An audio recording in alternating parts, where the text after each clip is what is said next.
আসসালামু আলাইকুম। কেমন আছে বন্ধুরা? আলহামদুলিল্লাহ, আমি অনেক ভালো আছি। এখন তো সন্ধ্যা হয়ে গেছে, আমি নাস্তা রেডি করতেছি আমার মেয়েদের জন্য এবং শ্বশুর শাশুড়ির জন্য। তোমরা সবাই কেমন আছো অবশ্যই জানাবে, কমেন্ট করে আমার ভিডিওর মাধ্যমে রিপ্লাই দেবে, আমিও তোমাদেরকে রিপ্লাই দেবো। বন্ধুরা দেখতে থাকো। আমি এখানে হাফ কাপ সুজি নিয়েছি।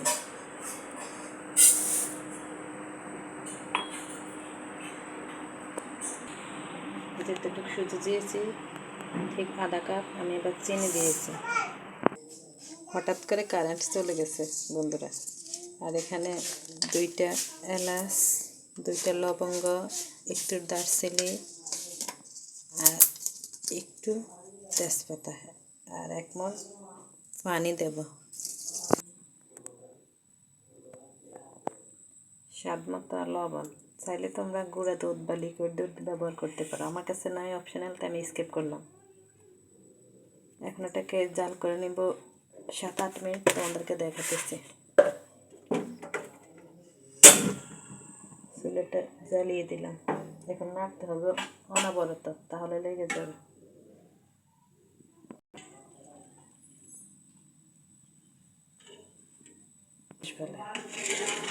ছোট বড় সবাই পছন্দ করবে, খাবে, সাথে কিশমিশ বাদাম অ্যাড হবে। এই যে বলক চলে আসছে, দেখো তোমরা।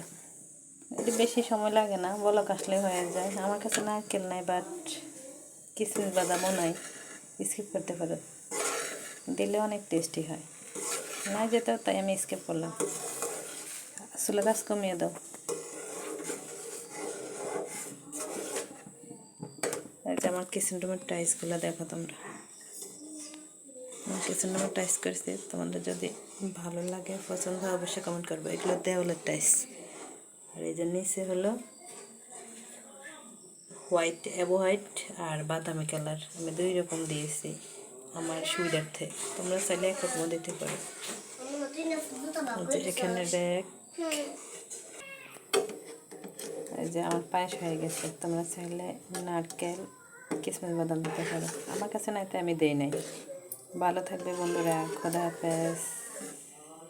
অনেক মজা হয়েছিল খেতে।